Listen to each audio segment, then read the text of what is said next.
Hello everyone, Shri IAS academy में आपका स्वागत है। जैसा कि आप जानते हैं कि श्री आईएएस एकेडमी ने लेट्स क्रैक नाम की सीरीज की शुरुआत की थी, जिसके अंतर्गत हम सीसेट में रीजनिंग के पोर्शन को कवर कर रहे थे और उसमें हमारा टॉपिक नंबर सीरीज का कंप्लीट हो रहा था। टॉपिक नंबर सीरीज हमारा कंप्लीट हो गया था। अब हम देखेंगे कि विगत वर्षों में अर्थात 1995 से 2020 के मध्य इस टॉपिक से रिलेटेड जो भी प्रश्न आए हैं वो कौन से आए हैं, उन्हें किस तरीके से हमें सॉल्व करना है। तो चलिए शुरू करते हैं। जैसा कि आप देख रहे हैं, ये हमारा सीसेट लेट्स क्रैक सीरीज का डे 10 है, अर्थात नंबर सीरीज का पार्ट 4 है। ऑलरेडी हमारे पार्ट 3 आ चुके हैं। उम्मीद है कि आपने उन तीनों पार्ट्स को देखा होगा और समझ पाए होंगे कि वास्तव में नंबर सीरीज और लेटर सीरीज के क्वेश्चन को हमें कैसे सॉल्व करना है।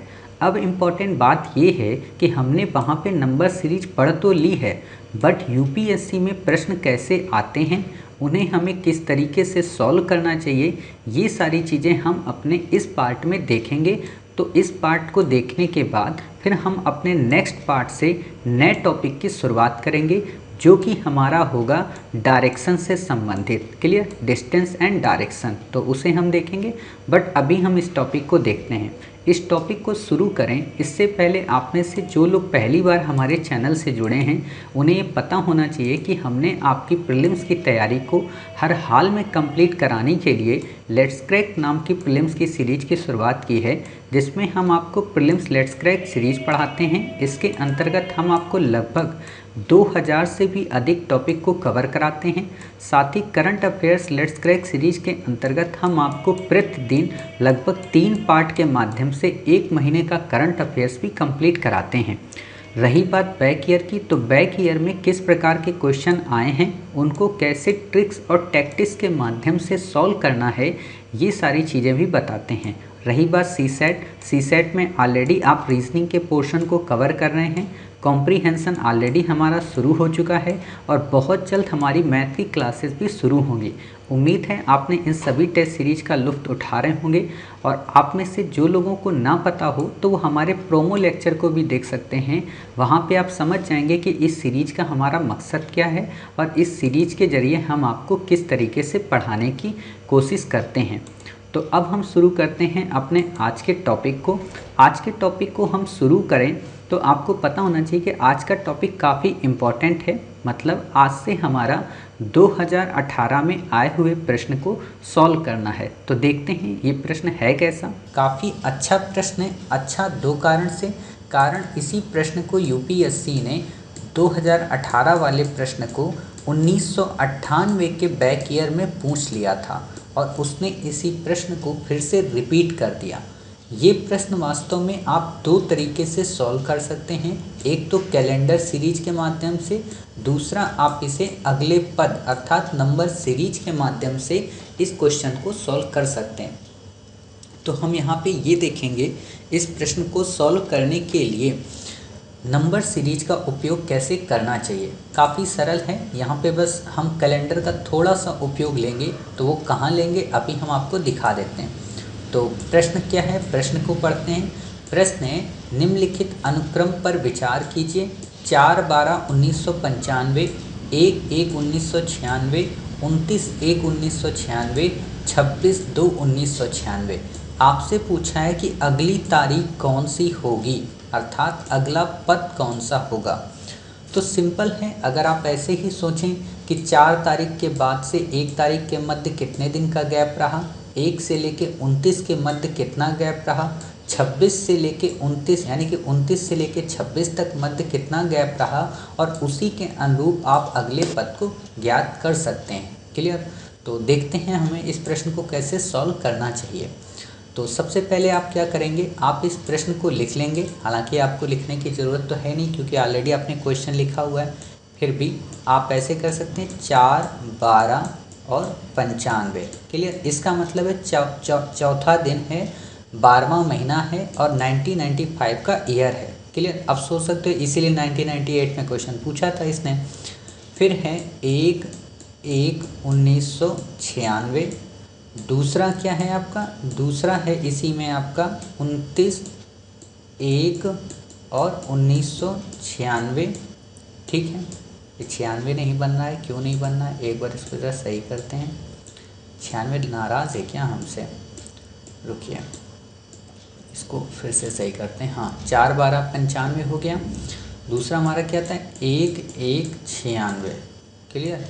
तो ये 96 हो गया। 29 1 ये 96। फिर आपका दूसरा क्या है, 26 2 96, समझ गए। तो अब आपसे अगला पद पूछा है, तो हम क्या कर सकते हैं, पहले यहाँ पे एक चीज़ पता कर लेते हैं, वो ये कि जो ये 26 है ये फरवरी महीना है, तो फरवरी महीने में कितने दिन होंगे। तो आपको बस इतना याद रखना है। हालांकि हम जब कैलेंडर सीरीज कराएंगे तो वहाँ पे आपको बताएंगे कि लीप वर्ष कैसे निकालते हैं, साधारण वर्ष कैसा होता है। तो लीप वर्ष निकालते कैसे हैं, जिसमें 4 का डिवाइड चला जाए, अर्थात 96 में 4 से भाग अगर हम देंगे तो ये पूरा का पूरा भाग चला जाएगा। और ये जब पूरा का पूरा भाग चला जाएगा तो हम इसे कहते हैं लीप वर्ष है। और लीप वर्ष में टोटल 366 डेज़ होते हैं और फरवरी इसमें 29 डेज़ की होती है। तो हमें ये कंफर्म हो गया कि ये फरवरी जो है ये 29 डेज़ की है, अर्थात इसमें अभी 3 दिन शेष हैं। इतना आपको कंफर्म हुआ। चलिए अब हम निकाल सकते हैं, कैसे। 4 तारीख से लेके 1 तारीख के मध्य कितने दिन हुए बताइए, 28 दिन का गैप है। क्यों, क्योंकि दिसंबर कितने महीने का होता है, 31 का। तो इसमें कितने दिन शेष हो गए बताइए, इसमें हमारे दिन शेष हो गए 27, और एक हमारा जनवरी का हो गया, तो 28 दिन का अंतर आया।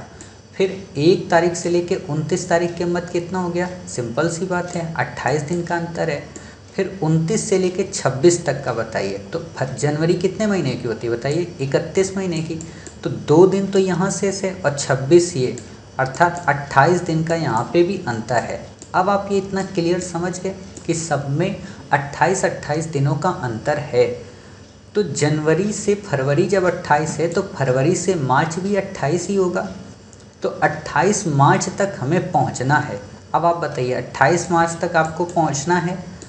फरवरी आपको यहाँ कितनी थी अभी 26, और फरवरी का टोटल महीना है कितने दिन का, 29 दिन का। तो फरवरी में कितने दिन अभी शेष हैं, 3 दिन। 3 दिन जब फरवरी में शेष हैं तो हम 28 दिन और चलना है, तो 25 दिन और हो गए।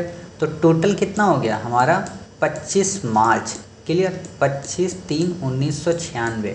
आप ऑप्शन देखेंगे तो ऑप्शन में आपको मिलेगा 26/3, 24/3, 27/3 और 25/3। आप 25/3 वाले ऑप्शन को सही करेंगे। क्यों करेंगे ये आपको अब समझ में आ गया, क्योंकि 26 यहाँ पे क्या है, हाँ अगर यहाँ पे 1997 होता, ठीक है, और यहाँ पे भी सब 97 होता, तो हम क्या कर सकते थे कि फरवरी को कितना मानते बताइए, 28 मानते, और तब यहाँ पे कितना आंसर आ जाता, 26 मार्च आता। समझ गए। तो इतनी बातें आपको याद रखनी है, बाकी आपको यहाँ पे कुछ भी नहीं याद रखना है। आपका सिंपल सा आंसर निकल आया। ये किसी काम के नहीं है, बस इनका काम इतना ये है कि ये बता देते हैं कि वो लीप वर्ष है या साधारण वर्ष है, ठीक है। तो इस तरीके से आपका ये वाला प्रश्न सॉल्व हो गया। काफ़ी इजी प्रश्न था। चलिए अगला क्वेश्चन है 1996 में यूपीएससी ने पूछा है AZCXFU अगला पद कौन सा होगा। आपको दिखने में नहीं लग रहा है AZ क्या है, CX क्या है, FU क्या है, मतलब ये सब किस में, नंबर्स में है, मतलब जोड़े में। A का Z के साथ संबंध है, C का X के साथ संबंध है। अब ये मत कहना कि A का विवाह हो गया है Z के साथ या C का विवाह हो गया है X के साथ, ये नहीं कहना है, ठीक है। तो आप इतना जानते हैं। तो अब आपसे क्या पूछा है, अगला पद। दिख तो वैसे यहीं से रहा है कि आप ऐसे ही निकाल सकते हैं। देखो एसएससी वाले क्या करते हैं ना, इतना उनका माइंड फास्ट हो जाता है, बट हमारे पास नहीं भी है तो कोई दिक्कत नहीं है। कैसे निकालते हैं, A से C में आप जाओगे, कैसे जाओगे, B को गैप करोगे तभी तो C में पहुंचोगे। C से F में जाओगे तो कितने का गैप करोगे, 2 का, यानी कि D और E को आपने गैप किया। अब ध्यान देना, पहले में हमने 1 को गैप किया यानी कि B को, और दूसरे में 2 को गैप किया। तो कहने का तो सीरीज बढ़ते क्रम में है, तो पहले में 1 है, दूसरे में 2 है, तो तीसरे में क्या आएंगे, 3 गैप होंगे। तो F के बाद क्या आया, G आया, H आया, क्लियर, और I आया। इन 3 को आप गैप कर दो, अब कौन सा आएगा, J आएगा, ठीक है। अब J जब यहाँ पे आ गया, अब J का साथी कौन सा है आप ये निकालेंगे, और जब आप जे का साथी निकालेंगे तो आपको क्या मिल जाएगा बताइए, आपको जे का साथी मिलेगा जाके क्यू। क्लियर, और इससे आपका आंसर आसानी से हो जाएगा। ठीक है, तो आप ऐसे निकालेंगे। इसको कैसे निकालते हैं चलिए दिखाते हैं आपको एक बार हम इस क्वेश्चन को भी। क्वेश्चन आपका क्या है, ए जेड, ठीक है, सी एक्स, ठीक है, एफ और यू, ठीक, इतना है आपका। अब बताइए ऐसे आप कर सकते हो ए सी एफ, मतलब ए सी एफ। ए कितने पे है, 1 पे, सी कितने पे, 3 पे, एफ कितने पे है बताइए, 6 पे। क्लियर, यानी कि 1 से 3 में हम गए तो कितना 2 ऐड किए, 3 से 6 में गए कितना 3 ऐड किए, तो अब 6 से आगे जाएंगे कितना ऐड करेंगे 4। तो 10 नंबर पे कौन आता है बताइए, 10 नंबर पे आपका आता है क्या, जे। क्लियर, अब 10 पे आपका जे आता है, तो अब आप इसको यहाँ पे एक अच्छा समझ गए कि जे आ गया। अब ऐसे ही आप यहाँ से निकाल लो जेड एक्स यू, ठीक है, ऐसे देखो जेड आपका है, एक्स है आपका और यू है। जेड कितने पे आता है 26 पे, एक्स आपका कितने पे आता है 24 पे, और यू आपका कितने पे आता है 21 पे। मतलब 26 से 24 -2, 24 से 21 -3, अब 21 से कितना होगा -4, अब -4 मतलब कितना हो गया 17, और 17 पे कितना है आपका, सिंपल सी बात है 17 पे आपका क्या है क्यू। क्लियर, आप ऐसे यहाँ पे क्यू रख देंगे, अर्थात आपका आंसर जे क्यू हो गया। ये काफ़ी सिंपल है, वरना एसएससी वाले तो डायरेक्ट टिक के लगा देंगे। ठीक है, क्यों, क्योंकि वो उनकी फील्ड है। ठीक है, तो हमें निराश भी नहीं होना है, हतोत्साहित भी नहीं होना है। ये हो गया आंसर आपका। चलिए अगला क्वेश्चन देखते हैं, काफ़ी सरल क्वेश्चन है। श्रेणी P O Q S R T V U W, और फिर पूछा है अगला प्रश्न क्या होगा। काफ़ी सिंपल है, इसको भी करते हैं, ऐसे ही हम करेंगे। तो देखते हैं कैसे करना है। आप यहाँ पे पहले लिख लीजिए, क्या लिखेंगे आप, पी ओ, देखो हम डिटेल में आपको इसलिए नहीं करा रहे क्योंकि अब हमें पता है कि आप ये क्वेश्चन कर सकते हो। ठीक है, और कहीं कोई दिक्कत हो तो आप कमेंट बॉक्स में पूछिएगा, हम आपको टेलीग्राम में फिर से इसे करा देंगे। ठीक है, एस आर टी और फिर आपका क्या है वी यू और डब्ल्यू। क्लियर, अगला पद पूछा है तो इसको ध्यान से देखो। ध्यान से क्या देखोगे, पी के बाद क्या आता है क्यू आर एस, ठीक है, फिर टी, मतलब सिंपल सा है कि ये क्रम में है कहीं ना कहीं। तो हम इनको तीनों को अलग अलग निकालते हैं और फिर इसका आंसर निकाल लेंगे। तो पी है यहाँ पे, एस है यहाँ पे और वी है यहाँ पे। एक तो ये हो गया, दूसरा ओ है, आर है और यू है। क्लियर, फिर क्या है, एक है हमारा क्यू है और टी है और डब्ल्यू है। समझ गए, इतनी बातें आपको क्लियर हुई। चलिए, पी से एस और एस से वी तो आप ये बताइए पी कितने नंबर पे आता है हमारा, पी हमारा आता है, अभी आपने पढ़ा ना, क्यू 17 पे आता है तो पी कितने पे होगा 16 पे। एस कितने पे आता है आपका, एस को बताइए, एस आपका कितने नंबर पे आता है 19 नंबर पे। ठीक है, वी आपका कितने नंबर पे आता है 22 नंबर पे, यानी कि सब में 3-3 का अंतर है, 16, 19 और 3 22। तो अगला कितना होगा, 3 का अंतर होगा, 22 और 3 25। ठीक है, अब आप बताइए 25 नंबर पे कौन सा आता है, वाई आता है। समझ गए, तो यहाँ पे आप वाई रख दो ऐसे। इतना कन्फर्म हुए।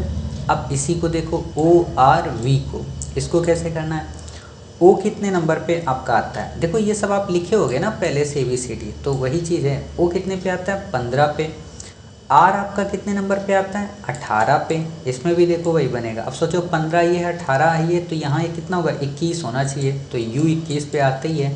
और फिर इसमें 4 आप और 3 और आप जोड़ दो तो कितना हो गया 24, और 24 नंबर पे क्या आता है एक्स आता है, तो वाई एक्स हो गया। अब ऐसे ही इसमें निकाल दो, सिंपल सा है।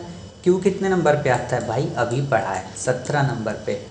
टी कितने नंबर पे आता है 20 नंबर पे। डब्ल्यू कितने पे आता होगा 23 नंबर पे। अगला कितना होगा 26, मतलब जेड। क्लियर, तो वाई एक्स जेड आपका ये आंसर है। कई बच्चे क्या सोचते होंगे एक्स वाई जेड आना चाहिए आंसर, तो ये मत करना, जो आ रहा है वही करना है आपको, ABCD के क्रम में ध्यान नहीं रखना है, ठीक है। तो ये वाला क्वेश्चन हो गया आपका। अगला क्वेश्चन देखते हैं। देखिए ये वाला क्वेश्चन तो हम लोग कर चुके हैं ना, कोडिंग डिकोडिंग वाला है, तो ये हमें नहीं करना है यहाँ पे, ठीक है। ये गलती से यहाँ पे आ गया है, इस क्वेश्चन को नहीं करना है। यदि किसी निश्चित, हमने क्या किया ना, आपको अलग अलग पढ़ा दिया, बट हमने जब पढ़ा था क्वेश्चन अब सॉल्व करता था तो मैं सबको एक साथ किया भाई। उस समय ये थोड़ा ना होता था कि आप लोगों को भी पढ़ाना पड़ेगा, तो हम पहले सारे टॉपिक कवर कर लेते थे, फिर बैक ईयर के लगाते थे, ठीक है। तो ये आपको नहीं करना है कि सैंड को ये दिया है, बर्ड को ये दिया, लव का क्या कूट होगा, ठीक है। लव का कूट है तो बिल्कुल नहीं बताने वाला मैं, क्योंकि आप में से फिर कई सारे लोग ORYH कह के बोला करेंगे सामने वाले को, अपने प्रेयसी और नायिका को, ठीक है। तो खैर हमें ये नहीं करना है। फिर क्या है, किसी कूट भाषा में सॉलिड का ये भी नहीं करना है, ठीक है। ये सवाल भी इसी से नहीं संबद्ध है, तो हमें ये नहीं करना है। अच्छा, कूट वाले यहाँ पे सवाल हैं, ये इम्पोर्टेंट नहीं है, आपको नहीं करने हैं, ठीक है। अब ये वाला हम देखते हैं, अगला क्वेश्चन अपना, ठीक है। ये क्वेश्चन आपको नहीं करना है, ये आपको अगर करना हो तो आप कर लीजिए, ना समझ में आए तो हमसे पूछेगा। हालांकि हमने इतने ऑलरेडी वहाँ पे करा दिए थे कोडिंग डिकोडिंग में, तो यहाँ ज़रूरत नहीं है। क्वेश्चन क्या है, 7x 21 31 43 में लुप्त संख्या x क्या है। आजकल यूपीएससी ऐसे क्वेश्चन बहुत पूछती है। लुप्त संख्या का मतलब सिंपल सी बात है, यहाँ पे वो गैप है उसी को इन्होंने पूछा, बस यहाँ पे इन्होंने x रख दिया। तो आप यहाँ पे ध्यान से देखो, इस क्वेश्चन को हम यहीं पे सॉल्व कर लेते हैं ताकि आपको समझ में आ जाए। देखो कैसे आप करेंगे इस क्वेश्चन को। क्वेश्चन आपको क्या दिया है, 7 दिया है, x दिया है, ठीक है, 21 दिया है, 31 दिया है और 43 दिया है। आपको ये x नहीं पता, आपको ये x नहीं पता तो इसको छोड़ दो, और ना ही 7 को आप देखो, इन दोनों को आप मत देखो। अभी आप क्या देखो, इनमें अंतर देखो। 21 से 31 तक जाने में कितने का अंतर है, 10 का। 31 से 43 में जाने का कितना अंतर है, 12 का। मतलब क्या है कि 10 है यहाँ पे, हाँ सिंपल सी बात है, 2-2 के अनुपात में बढ़ रहा है। अब हमें क्या करना है, थिंक करना है कि अगर यहाँ 10 है तो इसके पहले कोई ऐसा होगा जो 8 पे आया होगा, ठीक है, और कोई इससे पहले होगा वो 6 पे आया होगा, तभी तो ये बना होगा, ठीक है। मतलब 7 में अगर हम 6 जोड़ दें, ठीक है, तो कितना आया, 13, और 13 में अगर हम 8 जोड़ दें तो 21 अगर आ जाता है तो फिर लुप्त संख्या कौन सी हुई, 13 हो गई। अब आप लोगों को लग रहा होगा सर नहीं समझ में आया, देखो कैसे समझना है इसको। आप एक काम ये भी कर सकते हैं, कैसे, ऑप्शन देख के किया करें ऐसे क्वेश्चन को, तो आसानी होगी। मान लीजिए ऑप्शन में आपको यहाँ 13 14 15 दिया है, आप 13 यहाँ पे रख दीजिए, ठीक है, 21 रख दीजिए, 31 रख दीजिए और 43, ठीक है। आपको पता है 7 से 13 में गए कितना हुआ, 6 का अंतर। 13 से 21 में गए कितने का अंतर हुआ, 8 का अंतर। 21 से 31 में गए कितने का अंतर हुआ, 10 का। और 31 से 43 में 12 का। यानी कि आपको कंफर्म हो गया कि एक सीरीज बन रही है 6 8 10 12, 2-2 के अंतर में। अब यहाँ पे आप 14 रख दीजिए, ठीक है, तो 7 और 7 14 हो गया, ठीक है। 14 और 21 यहाँ पे 7 हो गया, ठीक। 21 से 31 कितना हुआ, 10। तो यहाँ कंफर्म हो रहा है कि ये नंबर्स गलत है, समझ गए। और जब ये नंबर गलत है तो ये कहाँ से आया, यहाँ से गलत आया, तो यानी कि ये संख्या यहाँ पे गलत हो जाएगी, तो 13 आपका आ जाएगा आंसर, समझ रहे। फिर भी अगर आपको नहीं समझ में आया है तो कुछ नहीं करना है, इस अंक को निकालने के लिए आपको इस वाले को सहारा लेना है और इसको सहारा लेना है। मतलब 10 यहाँ जब आया, ठीक है, 10 21 से 31 में आया ना, कि जब हम 21 में 10 जोड़ेंगे तभी 31 आएगा। तो 21 कहाँ से आया, 21 को 8 जोड़ने से आना चाहिए। अब 8 में कितना जोड़ें कि 21 हो जाए, बताइए, 13, इतना याद आया। अब 13 यहाँ पे आ गया, सपोज करो 7 में कितना जोड़ें कि 13 आ जाए, 6 जोड़ दिए। तो अब देखो 6 ये, 8 ये, 10 ये, 12 ये, एक क्रम बना रहे हैं, तो क्रम बना रहे अर्थात ये हमारी सीरीज बन रही है। सिंपल सी बात है, x का आंसर कितना आ गया, 13। क्लियर, इससे ज़्यादा आपको इसमें नहीं रटना है, काफ़ी आसान क्वेश्चन था। चलिए देखते हैं अगला क्वेश्चन क्या है। तो आपको पता होना चाहिए कि देखिए यूपीएससी ने 2020 में कोई भी प्रश्न आपसे नहीं पूछा है, ठीक है। फिर आता है 2019, 18 के क्वेश्चन ऑलरेडी हमने शुरू से ही कर लिए थे। तो 2019 के कौन से क्वेश्चन है? अनुक्रम 132, 129, 124, 117, 106, 93 और x, इसमें आपसे पूछा है कि x का क्या मान है। काफ़ी सिंपल सा क्वेश्चन है। आप इसे कैसे कर सकते हैं? बिल्कुल वैसे ही जैसे हमने ऑलरेडी आपको बताया है कि आप यहाँ पे क्या करेंगे, आप सिंपल सा मान रखेंगे किसका, 132 से कैसे 129 हो रहा है, तो आप यहीं पे इस क्वेश्चन को सॉल्व करिए। काफ़ी सिंपल है, इसलिए बताने की ज़रूरत नहीं है। आप बताइए 132 से 129 हम कैसे गए, -3 करके। 129 से 124 पे हम कैसे गए, -5 करके। 124 से 117 पे कैसे गए बताइए, -7 करके। 117 से 106 पे कैसे गए बताइए, यहाँ पे -11 करके। 106 से 93 पर हम कैसे गए, -13 करके। अर्थात सिंपल सी बात है, ये आपसे क्या कह रहा है कि अभाज्य संख्याओं के रूप में हम बढ़ रहे हैं, 3, 5, 7, 11 और 13 के रूप में। तो अब आप बताइए कि 13 के बाद अगली अभाज्य संख्या कौन सी होती है, 13 के बाद 17 होती है। तो -17 कर देंगे कितने में, 93 में। -17 आप कर दो 93 में, तो आपका कितना आंसर आएगा, 13 में 7 गए 6, 8 में 1 गए 7, अर्थात 76। यानी कि आपका ऑप्शन सी सही है और यहाँ पे 76 संख्या आ जाएगी। क्लियर। अब आप में से कई सारे लोगों को लग रहा होगा कि सर भाज्य संख्याएं क्या होती हैं, अभाज्य संख्याएं क्या होती हैं। अभाज्य संख्याएं मोटे तौर पर ये समझो वो संख्याएं जो किसी से भागित नहीं है। मतलब जैसे 3 को केवल 3 से ही किया जा सकता है, 5 को केवल 5 से ही, 7 को केवल 7 से ही, 11 को केवल 11 से ही। क्लियर। अब यहाँ पे 9 नहीं है, वो तो भाज्य है, 3 से चली जाएगी ना। तो आप ऐसे समझ सकते हैं। बाकी हम आपको मैथ में पढ़ाएंगे, यहाँ पे पढ़ने की इतनी ज़रूरत है नहीं, भाज्य भाज्य वगैरह। ठीक है। फिर देखते हैं अगला क्वेश्चन क्या है। अगला क्वेश्चन 2019 में आया है, ये भी काफ़ी सरल ही क्वेश्चन है, इसको भी देख लेते हैं। अनुक्रम 4, 196, 16, 144, 36, 100, 64 और x में x का क्या मान है। तो दिया है 48, 64, 256 और 125। दिखने से ही समझ में आ रहा है कि वास्तव में ये कैसी संख्याओं की बात कर रहा है, ये बात कर रहा है वर्ग की। क्लियर। तो जब ये वर्ग की बात कर रहा है तो आप समझ सकते हैं कि जब वर्ग कह रहा है तो वर्ग को हम देख लेते हैं कि क्या सच में ये एक दूसरे की संख्याओं के वर्ग बन रहे हैं। तो देखिए 4 कितने का वर्ग है, 2 का वर्ग है। क्लियर हुआ। 16 कितने का वर्ग है, 4 का वर्ग है। ठीक है। 36 कितने का वर्ग है, 6 का वर्ग है। 64 कितने का वर्ग है, 8 का वर्ग है। एक बात यहाँ पे ध्यान देना, अभी ये इतने वर्ग हो गए, मतलब हमने 4, 16, 36 और 64 का वर्ग निकाल लिया। अब हम इनका निकालें, 196, 144 कितने का होता है बताइए, 12 का होता है। क्लियर। 196 कितने का होता है, 14 का होता है। ध्यान देना, अभी यहाँ पे एक ट्रिक आपको मिल जाएगी तुरंत। फिर 100 कितने का होता है, 10 का होता है। और आपका अगला हमें नहीं पता। तो एक बात बताओ, 14 से हम 12 जा रहे हैं, 12 से 10 जा रहे हैं, मतलब 2-2 के अंतर पे वर्ग हैं। ठीक है। और यहाँ पे 2-2 के बढ़ोतरी पे वर्ग हैं। तो अब आप बताइए 8 तो ये हो गया, ठीक है, मतलब 64। तो अब 100 के बाद 10 के बाद कौन सा वर्ग आएगा, 8 आएगा। तो 8 का वर्ग कितना होता है, 64, 64। अर्थात यहाँ पे अगली संख्या कौन सी होगी, 64। क्लियर। इसका ऑप्शन आपका क्या सही हुआ, बी। अब आप में से कई सारे लोगों को नहीं समझ में आया होगा, तो आप खुद ही रख के देखो। 2 का वर्ग 4 का वर्ग, सॉरी 2 का वर्ग 14 का वर्ग, 4 का वर्ग 12 का वर्ग, 14 से 12 हो रहा। हमने आपको एक क्वेश्चन कराया था ना कि 2 सीरीज एक साथ चलती हैं, तो हम उन दोनों सीरीजों को अलग अलग करके पढ़ेंगे तो हमारा क्वेश्चन सॉल्व हो जाएगा। क्लियर।